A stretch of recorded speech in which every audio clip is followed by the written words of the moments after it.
सर्वांचं शिवसेनेमध्ये स्वागत आहे. आणि मला जे बोलायचं होतं ते भर पावसात मी शिवाजी पार्कला बोललेलो आहे आणि आता तेच बोलत बोलत पुढे जाणार आहे. आज ज्या एका उत्साहाने आणि प्रेरणेने तुम्ही शिवसेनेत आलेला आहात,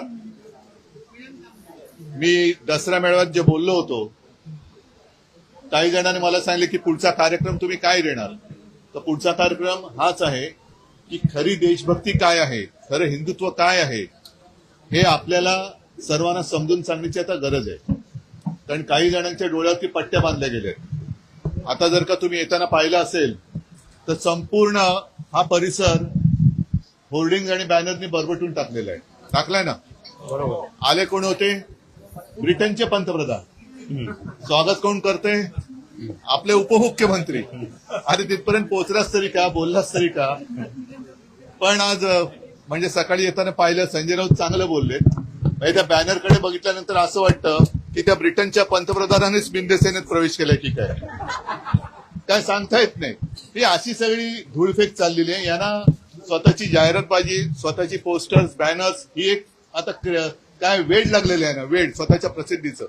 शेतकरी तिकडे आक्रोश करतोय, त्याला मोठ्या मुश्किलीने काहीतरी सगळं लबाड म्हणजे फसवणुकीचं पॅकेज. उद्या मी त्याचा समाचार घेणार आहे. मराठवाड्याचा मोर्चा मी चाललेलो आहे.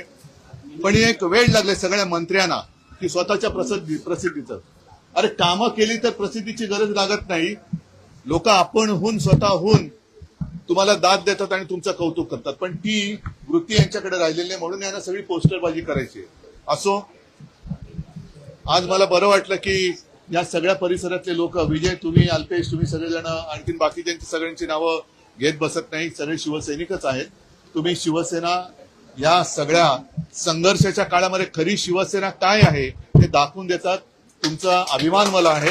असेच काम करत राहा. सगळ्यांना शुभेच्छा देतो. जय हिंद, जय महाराष्ट्र.